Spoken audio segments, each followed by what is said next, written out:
Everyone, this is Bushra Khan. Welcome to Vakil online with RNN. यहाँ पर बात होगी हकीकत पर मुबनी, तज्जिए, कानूनी केसेस, माहिरीन की राय और वो तमाम मसाइल जो हम सबको दरपेश है। तो चलिए आइए प्रोग्राम का बाकायदा आगाज़ करें। मेरे साथ मौजूद है लीगल एक्सपर्ट मोहम्मद इब्राहिम मिन्हास, जो पिछले 4 साल से प्रैक्टिस कर रहे हैं और मिन्हास लॉ एसोसिएट्स में बहुत से केसेस डील कर रहे हैं। चलिए आइए इनसे जानते हैं आज क्रिमिनल लिटिगेशन के हवाले से ये हमें क्या बताएंगे। कैसे हैं आप? अल्लाह का शुक्र, मैं ठीक ठाक। आप ठीक हैं? अल्लाह का शुक्र, थैंक यू। जैसे कि आप जानते हैं कि आज के वकील ऑनलाइन विद आरएनएन में जो हमारा टॉपिक है वो है criminal litigation, criminal laws, criminal procedures. एक आम इंसान जो कि इस वक्त हमें सुन सकता है, हमें देख सकता है, हम उनको ये बताना चाहते हैं स्टार्ट से कि अगर कोई क्राइम हो रहा है या क्रिमिनल एनालिसिस है या क्रिमिनल केसेस में अगर कोई मुलविस है या कोई प्लेंटिव है या डिफेंडेंट है, तो वो इससे किस तरह निकल सकता है, या वो इसके अगर अंदर इसकी मद में वो इसका शिकार है तो कैसे निकला जा सकता है, पाकिस्तानी कवानीन क्या हैं। तो मोहम्मद इब्राहिम, मेरा आपसे सबसे पहला सवाल ये है कि हम आवाम को ये बताएं, क्रिमिनल लिटिगेशन, क्रिमिनल लॉ है क्या, क्रिमिनल लॉ का मतलब क्या है? जी, सबसे पहले तो थैंक यू सो मच मुझे यहाँ बुलाने के लिए। और मैं ये कहूँगा कि आरएनएन टीवी का एक बहुत अच्छा इनिशिएटिव है आम आवाम तक ये पहुँचाने के लिए, जो वकीलों को नहीं, वकला साहिबान है, आपको पता है कंसल्टेंसी के कभी चार्ज करते हैं, आम आवाम के लिए it's just a click away on YouTube. वो एक आपका चैनल खोलेंगे, उनको हर चीज़ मिल जाएगी। तो ये बहुत अच्छा इनिशिएटिव है। अब मैं आपके क्वेश्चन को इस तरह से आंसर करूँगा कि देखें, क्रिमिनल लॉ बेसिकली ना, इसका एक आम शहरी के ऊपर बहुत ज़्यादा एक सरोकार होता है। वो किस तरह? आपको बताता चलूँ कि अब आम शहरी ने बाहर जब फिरना है, क्रिमिनल लॉ क्यों ज़रूरी है? क्रिमिनल लॉ क्यों होना चाहिए? एक बंदा जो कि बाहर फिरना चाह रहा है, ओपनली फिर सकता है, उसको पता है कि यार मेरे लिए ज़रूरी है मेरी हिफ़ाज़त, मेरे राइट्स की हिफ़ाज़त। आप ये देखें कि एक औरत है, वो सड़क पे जा रही है, उसको पता है कि मेरा जो है वो मैं अगर मैं हिफाज़त से जा रही हूँ, मेरे राइट्स हैं। सबसे बड़ी चीज़ क्रिमिनल लिटिगेशन जो आपको ये बताती है कि इसके अंदर ना 2 सेक्शंस जो हैं वो मेन देखे जाते हैं। एक सीआरपीसी और एक पीपीसी, ज़ाब्ता फ़ौजदारी के सेक्शन। जो सीआरपीसी है वो बेसिकली अगर आप देखें तो 1898 में बनी थी, और पीपीसी जो है ये बेसिकली 1860 में यह कोड जो है ये बनाया गया था, एस्टेब्लिश हुई। एस्टेब्लिश हुआ था। तो बिल्कुल। ये ज़ाब्ता फौजदारी के हैं।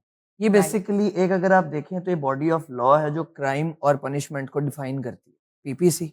और सीआरपीसी जो है वो आपको प्रोसीजर बताती है कि आपने इसको अडॉप्ट किस तरह और करना एग्जीक्यूशन की है, तरफ किस तरह एग्जीक्यूशन जाना कैसे है, करना जितने भी क्रिमिनल केसेस हैं। है। जी बिल्कुल। बिल्कुल ठीक बात की आपने। इंसान अशरफुल मखलूक़ात है, हर जानदार जिसमें इंसानों की बात करते हैं ऑन टॉप फर्स्ट प्रायोरिटी, जो कि अशरफुल मखलूक़ात है, उनके लिए राइट्स होने चाहिए, कवानीन होने चाहिए और उनको अपने मुल्क में घूमने का, आज़ादी से ज़िंदगी गुजारने का पूरा हक होना चाहिए, जिस पर ये लॉज़ और कवानीन जो है लागू होते हैं। ये सज़ाओं की बात कर लेते हैं। मैं डायरेक्ट आना चाहूँगी कि क्रिमिनल लॉ और क्रिमिनल सज़ाएँ जो हैं, वो किस तरह से तजवीज़ होती है। हम किस तरह से एनालाइज़ कर सकते हैं कि फ़लाँ ने अगर फ्रॉड किया है, फ़लाँ अगर डिफ़ॉल्टर है, या अगर किसी शख्स ने किसी के साथ धोखाधड़ी की है या पैसे खा लिए हैं या कोई मर्डर का केस है, किस तरह मालूम होता है कि उसके ऊपर फ़लाँ सेक्शन लगना है? ज़रा ये बताइए। अच्छा, इसके अंदर जैसे मैंने आपको बताया पीपीसी और सीआरपीसी, जी, ज़ाब्ता फ़ौजदारी के ये 2 जो है वो हेड्स आ जाते हैं। हेड्स, 2 चीज़ें इसमें आप देख लेते हैं। इसके अंदर डिफाइंड है, लॉ डिफाइंड है। आप ये देखें कि अगर आपने कहा फ्रॉड कर दिया, या फॉर किसी ने एग्जांपल चेक बाउंस हो गया मैं किसी एग्जांपल का। लेता हूँ, चेक बाउंस है, तो वो जी, 489 एफ का केस है। ठीक 489 है? एफ का यस, केस है, अगर किसी का चेक बाउंस हो जाता है। यस। अब उसमें बताया कैसे गया है? उसमें ऐसे बताया गया कि लेट्स सपोज़ आपका एक चेक है, एक बंदे के साथ आपका लेन-देन का मामला है, वो आपको कहता है जी आप मुझे कुछ रकम है, फॉर एग्जांपल 10 लाख है, I will just take a number, अगर 10 लाख की रकम है और आपको कोई बंदा आपसे 10 लाख दे के और आपको चेक दे देता है उसकी मद में कि यार ये 2 महीने या 3 महीने का टाइम है, ये मैं आपको चेक दे रहा हूँ, आप ये 2 या 3 महीने बाद आप इसको विथड्रॉ कर लें। जी, अब 2 से 3 महीने बाद जब आप बैंक में जाते हैं, आप बैंक में जाके चेक जब देते हैं, तो बैंक में आपको पता लगता है कि जी ये तो बाउंस है। इसमें तो पैसे ही नहीं है, और वो बाउंस हो जाता है आपके पास, वो चेक राइट। आपको वापस आ जाता है। अब आप क्या करेंगे? अब उसके अंदर सबसे पहले आप ये चीज़ देखेंगे कि यार इसका अब मेरा सेक्शन क्या लगता है कानूनन। और ये एक इंसान को जिसके साथ हो जाए, वो कैसे जान सकते हैं? ये हमें बताना है। उसके बाद देखें, अब आप ऑब्वियसली अब आम शहरी को तो ये नहीं पता कि क्या है, तो बिल्कुल, ऑब्वियसली वो बिल्कुल। किसी लीगल कंसल्टेंट से ही राब्ता मशवरा करेगा, करेगा। बिल्कुल। तो वो उसे बताएगा कि आपका 489F का केस है।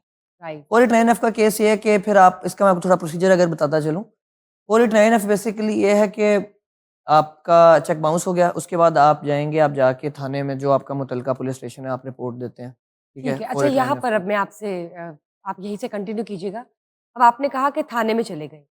यानी कि अगर किसी के साथ कोई फ्रॉड हो जाता है या किसी के साथ कोई ज़ुल्म हो गया है, जो कि क्रिमिनल अम्ब्रेला के अंदर आता है, तो अब उससे सबसे पहले डायरेक्ट कोर्ट जाना है या पुलिस स्टेशन? पुलिस ये स्टेशन बताइए। जाएगा पहले वो। सबसे पहले जी, पुलिस स्टेशन ही जाएगा वो हर हाल में? ठीक, मैं आपको बताता हूँ। इसमें ऐसा होता है चालान कोर्ट में बाद में आएगा, ठीक, ठीक है? ठीक। थाने से पहले ये होता है पुलिस स्टेशन में वो जाएगा, वो एक एप्लीकेशन देगा कि जी मेरे साथ ये मामला है सारा, तो पर्चा काटा जाए। तो उसके ऊपर ये है कि या तो पर्चा कटेगा, पर्चा नहीं कटेगा तो आपका जो क्वेश्चन है उसका आंसर ये है कि उसके अंदर एक हमारे देखा एक चीज़ है 22A और 22B। 22 और 22 बी के ये तहत। सेक्शन है जो सेशंस कोर्ट के अंदर एडिशनल डिस्ट्रिक्ट एंड सेशन जज सुनता है। ठीक हो गया।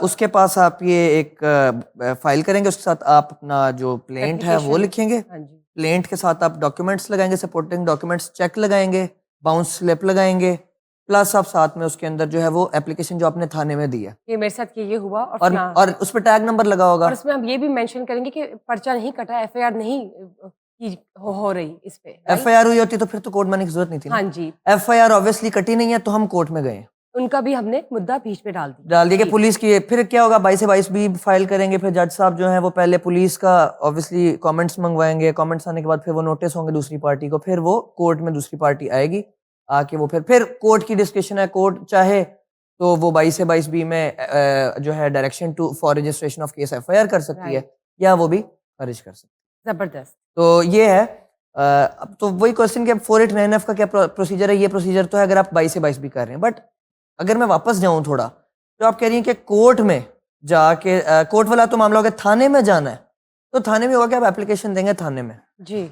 उसके बाद वो एक ऑब्वियसली आईओ मुकर्रर होगा जो आपको इन्वेस्टिगेशन करेगा सारा, वो दोनों बिल्कुल, पार्टियों को बिल्कुल। बुलाएगा, सारी चीज़ को इन्वेस्टिगेट करेगा, तो साफ देखेगा। तो ये हमारे एक कुछ ना जो हर जो फ्रॉड हो रहा है, कोई मसला रोज़मर्रा का हमें फेस करने को मिल रहा है, सीधा हमारे पास उसका हल है।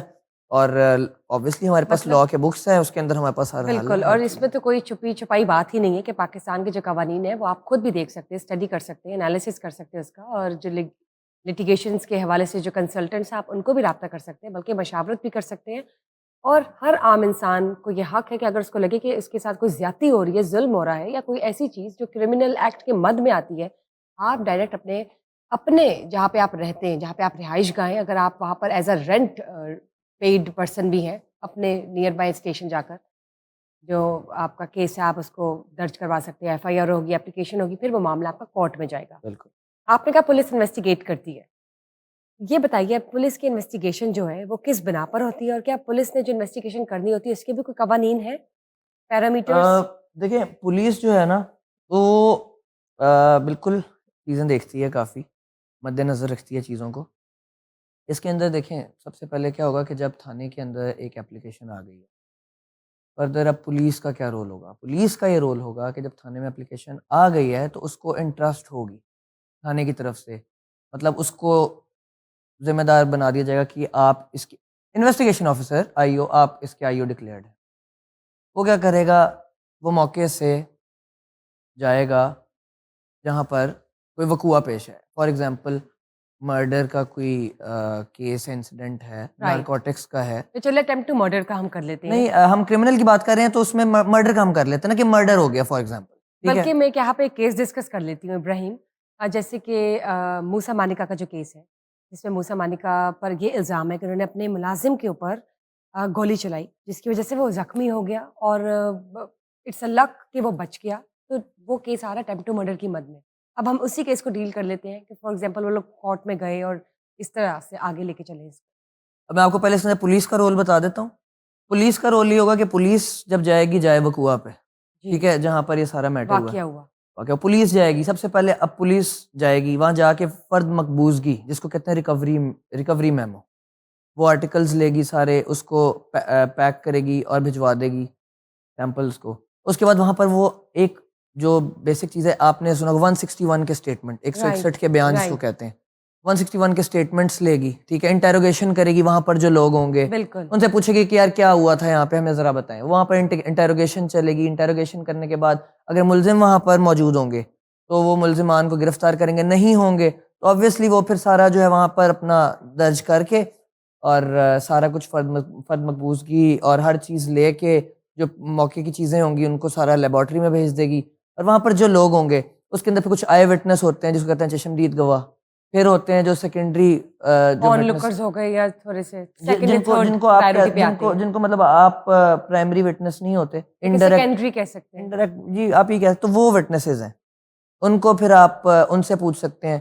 तो ये सारे इसके अंदर प्रोसीजर जो है पुलिस अडॉप्ट करती है ठीक। और उसका पुलिस ये प्रोसीजर अडॉप्ट करने के बाद फिर वो वापस आती है, फिर वो आके इसकी जो है इंटेरोगेशन जो इसकी इन्वेस्टिगेशन है वो स्टार्ट कर देती है। अच्छा ये बताइए, जब एक शख्स का मामला एज अ प्लेंटिव चला जाता है कोर्ट की जानब, अब वो कैसे प्रोसीजर जो है वो आगे एग्जीक्यूशन की तरफ जाएगा? आपका बहुत अच्छा क्वेश्चन है ये। इससे फर्दर आगे कोर्ट का स्टेप आता है जो कि आपने जी अडॉप्ट बिल्कुल। किया। इसके अंदर ये है कि सबसे पहले एक प्रोसिक्यूटर अपॉइंट होता है, जबरदस्त। पब्लिक प्रोसिक्यूटर, जिसको एडीपीपी कह लें या डीडीपीपी कह लें, आप सरकारी वकील साहब। एडीपीपी एंड डीडीपीपी। एडीपीपी सिविल कोर्ट में, डीडीपीपी जो है वो सेशन कोर्ट में। ये इसके अंदर जो है होते हैं, वो स्टेट को रिप्रेजेंट करते हैं, स्टेट को रिप्रेजेंट करते हुए वो कोर्ट में आते हैं।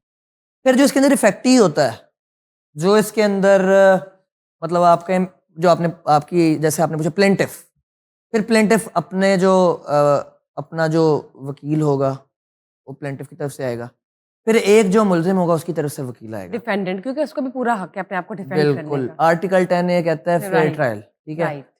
तो इसके अंदर मैं आपको एक और चीज बताऊं कि अगर मुलजिम मुलजिम का भी पूरा है कि वो अपने आप को डिफेंड करे कोर्ट में ना, क्योंकि बात तो आपको पता है कि झूठे पर्चों में भी फंसा दिया जाता है, बिल्कुल, ठीक है। बहुत सी चीजें चल रही है, बाज़ दोनों औक़ात पहलू हाँ, देखने जरूरी है। दुश्मनदारियां ये वो जी वैसे ही फंसाने के लिए बाज़ औक़ात कर दिया जाता है।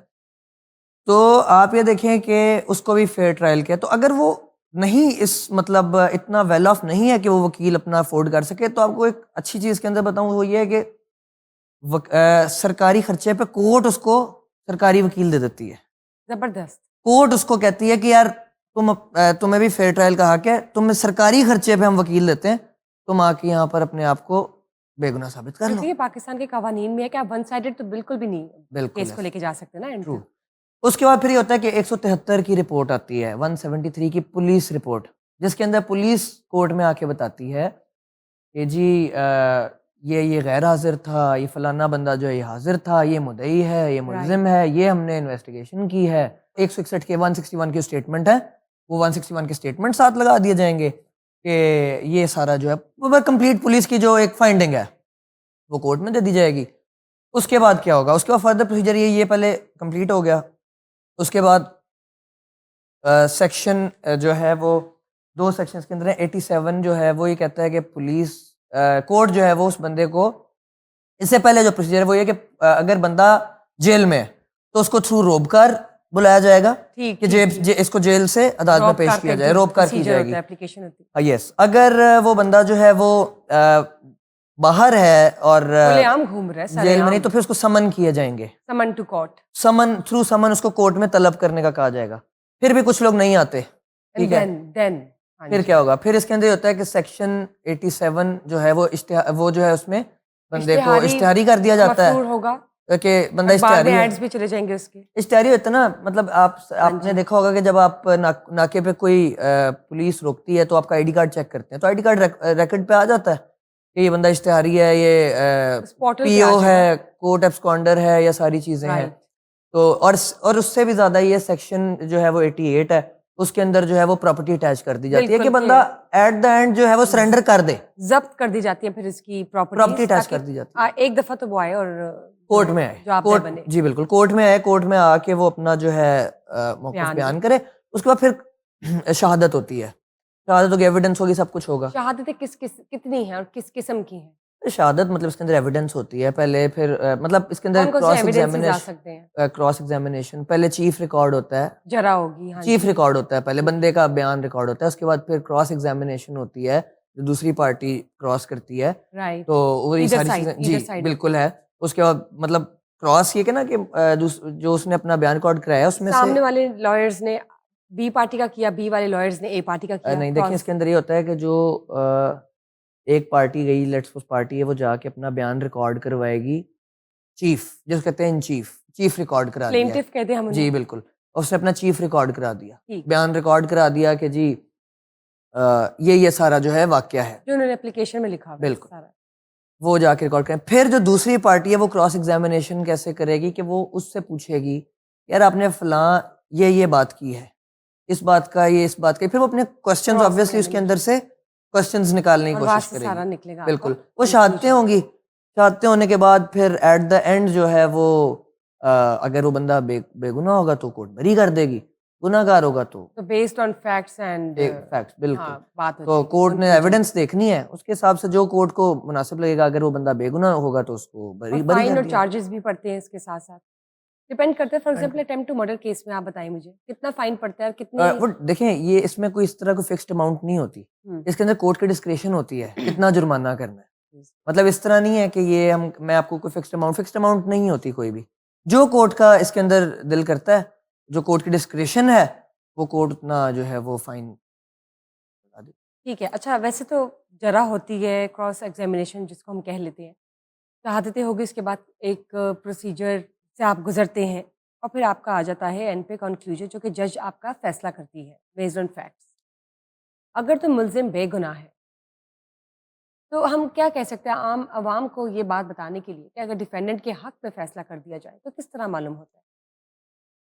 देखिए मैं आपको इसके अंदर ना एक बात बताता हूँ कि कोर्ट्स पे ना ट्रस्ट होना चाहिए, ठीक है।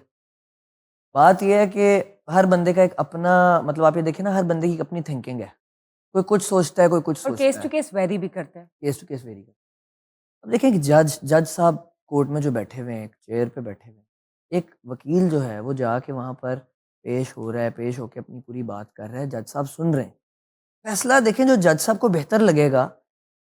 देखिए मैं आपको ये बताऊं कि ज़रूरी नहीं है कि प्रॉपर जो हुआ हो उसी का फैसला होता है। अच्छा, यहाँ पे आपने फैसले की बात की, हम बिल्कुल रिस्पेक्ट करते हैं कोर्ट के डिसीजंस की। और लेकिन आप अगर इमरान खान के केस को देखते हैं, उनके कोई 2-3 केसेज़ अभी चल रहे हैं, उनके फैसले आना बाकी है, लेकिन उनमें से किसी एक केस में हम कह सकते हैं जैसे कि लास्ट ईयर की जो सीट्स का कोई केस था, पीटीआई की सीट्स का, उसमें जो फैसला आया उस पर ऑपोजिशन पार्टीज़ ने काफ़ी हम कह सकते हैं एहतजाज किया और फिर वो अपील में चली गई और फिर उन्होंने एक एप्लीकेशन लिखी कि इसको एक बार इस फैसले को दोबारा रिकंसीडर किया जाए, रिव्यू किया जाए। तो ये भी एक मामलात होते हैं, इनके हवाले से बताइए। इसके अंदर ये है कि बिल्कुल आपने एक सबसे पहले आती है ट्रायल कोर्ट, राइट, ठीक है? ट्रायल कोर्ट जो भी फैसला कर दे, उसके बाद आती है अपील उसकी की जाती है। राइट। अब वो देखी जाती है कि केसेस की नौयत पर डिपेंड करता है। अपील जाती है उसके ऊपर फिर सेशंस कोर्ट के अंदर, ठीक है? जिसमें नीचे से आप लेट्स सपोज़ आपने एक केस फाइल किया है, आपको उसके फैसले से आप मुतमईन नहीं हैं, तो आपके पास राइट है। एक आप ऊपर जाएँ, आप जाके सेशंस कोर्ट में डिस्ट्रिक्ट एंड सेशन जज के पास आप एप्लीकेशन दें, आप अपील फाइल कर दें।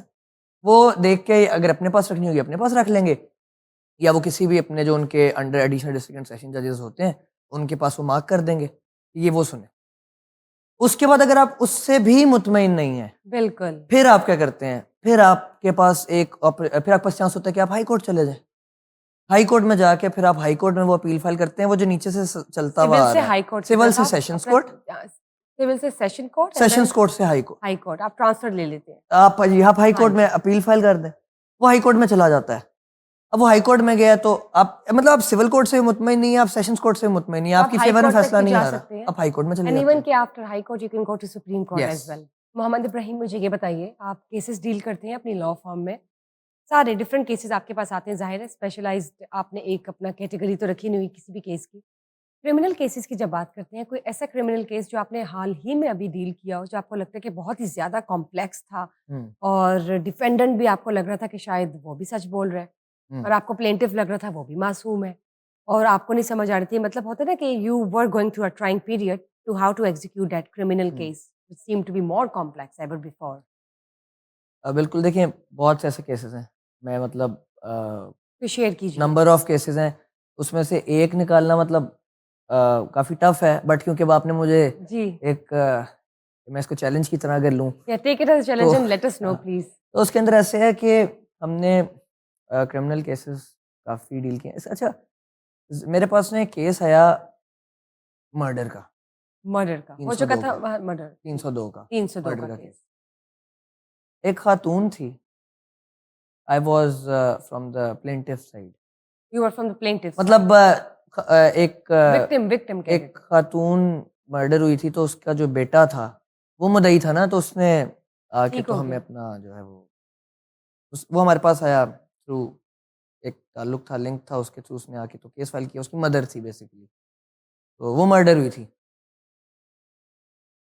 अच्छा, अब वो जब मेरे पास केस आया, मैंने सारा केस सुना, तो हमें ये फील हुआ कि यार ये तो डायरेक्ट मर्डर है। जब हमने सारी रिपोर्ट पढ़ी, हर चीज़ देखी, ऑब्वियसली मतलब हम भी प्रॉपर पहले डॉक्यूमेंट स्टडी करते हैं ना, ऑब्वियसली। उसके बाद फिर हम कोर्ट में जाते हैं।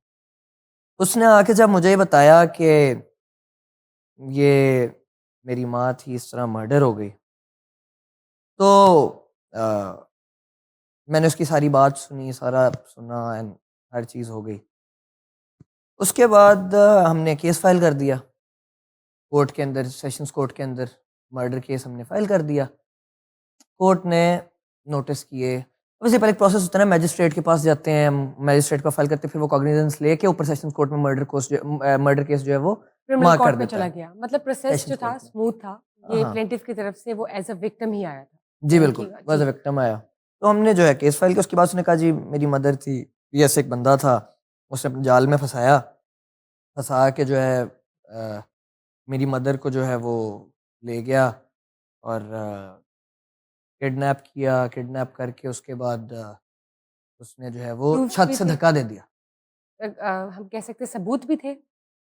उसने वीडियोज़ थी हमारे पास, ठीक ठीक ठीक। ये जो उसने छत से धक्का दे दिया, तो मेरी जो मदर उनकी डेथ हो मर्डर हो गई वो बेसिकली। तो वो मकतूला का बेटा था। खैर हमने कोर्ट में गए, जब हमने कोर्ट में जाके केस फाइल किया, दूसरे वकील साहब आगे जो डिफेंडेंट के थे ऑपोजिशन ठीक। में थे, जो डिफेंडेंट के जो वकील साहब थे वो आए।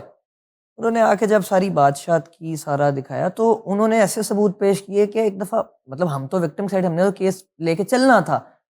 बट हम लोग तो मतलब थोड़े शॉक्ड इस तरह हो गए कि उन्होंने आके कहा जी कि देखें, उन्होंने मतलब डिफरेंट वीडियो कोर्ट के अंदर पेश कर दी कि देखें जी ये तो खुदकुशी है, ये मर्डर तो है ही नहीं, इसने धक्का तो दिया ही नहीं। तो उसने वीडियो हमें जो दिखाई, उसने कहा ये देखिए बंदा पास खड़ा हुआ है, ये किडनैप नहीं था, वो जो औरत है वो खुद अपनी मर्जी से गई थी उस बंदे के साथ, जो कि उसका कोई अफेयर और अफेयर कुड दोस्त बी होगा। समथिंग ये खुद रिलेशन उसके होगा। साथ गई है, वहां जाके ठहरी है, और 2 दिन से उधर पास थी ये।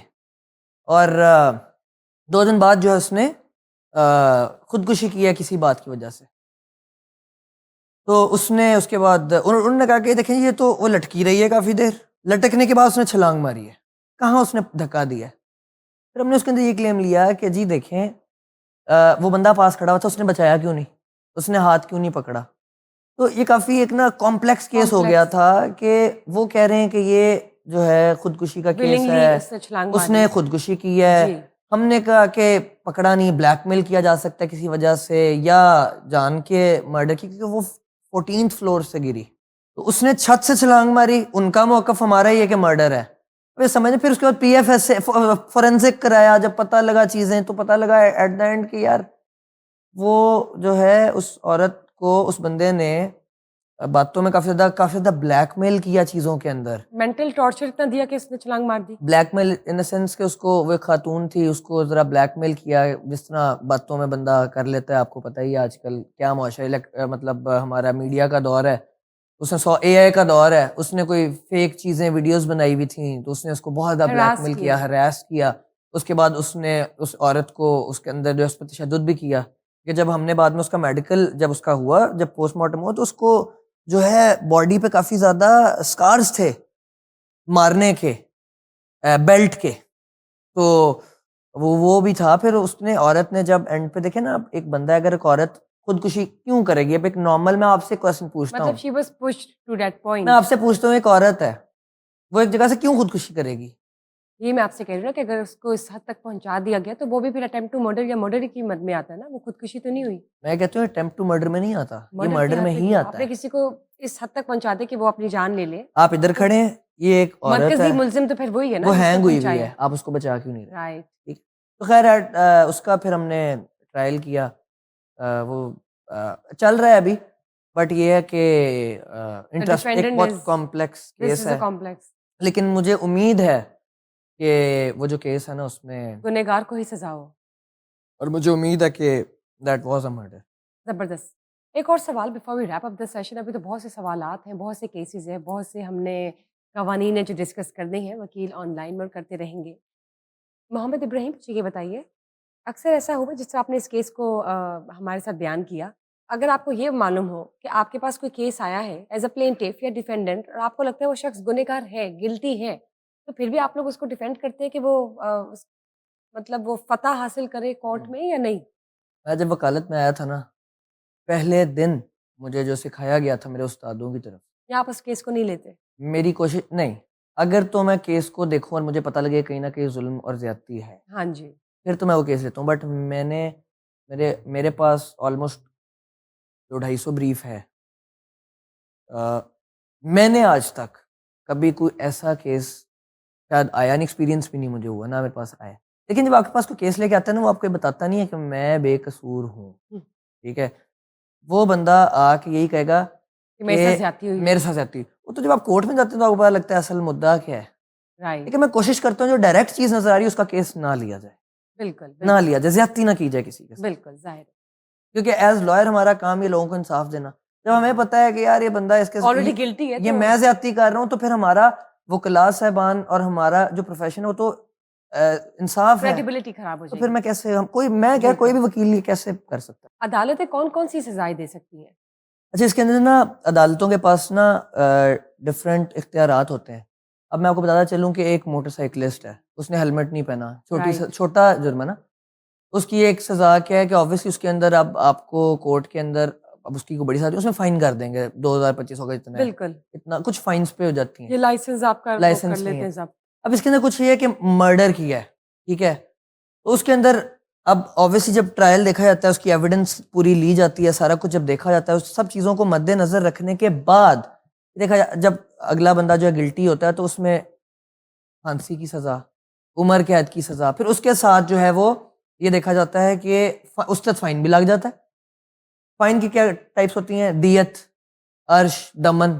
राइट, ये जो कातिल है उसकी जो फैमिली को है दियत दी जाए। तो ये डिफरेंट फाइन्स जो है ना ये इनको बता दिया गया कि यार ये फाइन कैटेगराइज़्ड है। कैटेगरी फाइन छोटी मतलब सज़ाएँ हैं, हर तरह की सज़ा का डिफरेंट है ना कि जैसे सिविल केसेस हैं, प्रॉपर्टी के केसेस हैं, उसके अंदर आप जब प्रॉपर्टी के केसेस को डील करते हैं, तो उसके अंदर आप ये देखिए ना कि उसके अंदर आपको मीन्स प्रॉफिट के साथ आप चलते हैं कि यार अच्छा 7 करोड़ का दावा है लेकिन 2 उस टाइम पे 7 करोड़ था, आज का उसका कितने बन गए 2 करोड़ ऊपर बन गए, मीन्स प्रॉफिट था। तो फाइन्स भी इस तरह लगते हैं कि कुछ जैसे क्रिमिनल में सज़ाएँ दी जाती हैं जज साहबान की तरफ से, तो जज साहबान ये कहते हैं कि अच्छा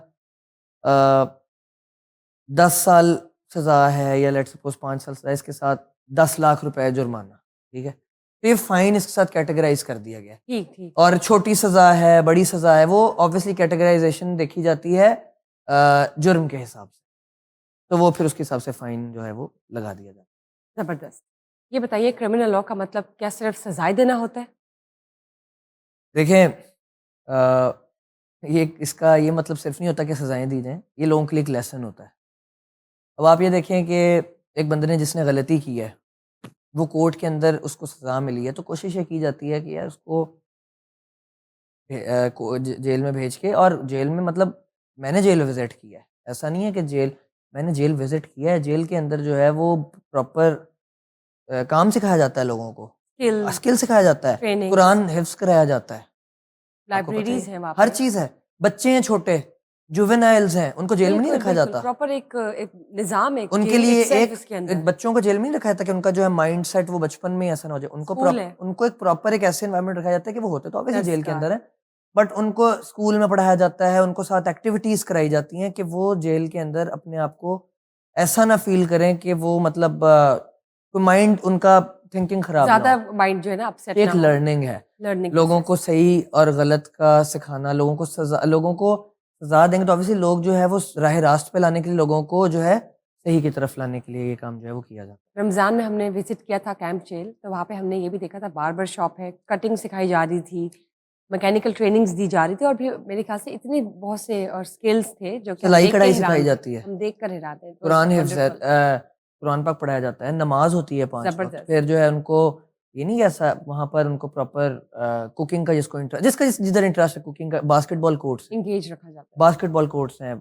बच्चों की स्कूल में राइट, क्लासेस होती हैं, बड़े जो हैं उनको डिफरेंट जहाँ उनका है। ऑब्वियसली कुछ पे मुल्ज़िमान ऐसे आते हैं जिनको जो है फिर ज़रा थोड़ा जो कैटेगरी बहुत ही जो मतलब जिन्होंने बहुत बड़े-बड़े जुर्म किए हैं उनको तो क्योंकि ऑब्वियसली उनकी ज़रा थोड़ा काउंसलिंग और उनको कहीं न कहीं की किस हद जाती तक है। बट ऑब्वियसली अगर बच्चे हैं जुवेनाइल्स है तो आपको पता है बच्चे जो हैं उनको तो नहीं ना पता कि हम क्या कर रहे हैं। बाज़ औक़ात बच्चे जो हैं वो बातों में आके भी कोई ना कोई जुर्म कर देते हैं। ज़्यादातर लोग तो यही है ना बच्चे जो बिल्कुल। छोटे ये 15-16 साल के। जुवेनाइल्स कोर्ट हमने जुवेनाइल जेल जब जुवेनाइल जेल हमने देखी, हमने विज़िट की, तो अक्सर वहाँ पे कुछ केसेज़ ऐसे होते हैं कि जिन माँ-बाप ने ज़ुल्म किया होता है, वो अपने बच्चों को भी साथ घसीट के बिला चले जाते हैं कि बस बच्चों के मद में हम लोग जल्दी बाहर निकल आएँगे। क्या ये भी सच है? हुँ, नहीं देखिए या जल्दी केस खत्म हो जाता है? नहीं, बच्चों को जेल में ऐसे तो नहीं लेके जाते। कोई मतलब मतलब सडन प्रोसेस होता है, मैं वही तो बता रहा हूँ उसमें ना कि अगर उसको बच्चों से गलती हुई हो, हुँ, बच्चों ने अगर कोई गलती की, बच्चे ने मर्डर कर दिया, बिल्कुल, बिल्कुल, ऐसे बच्चे मौजूद गलती हैं। है लेकिन ऑब्वियसली उसको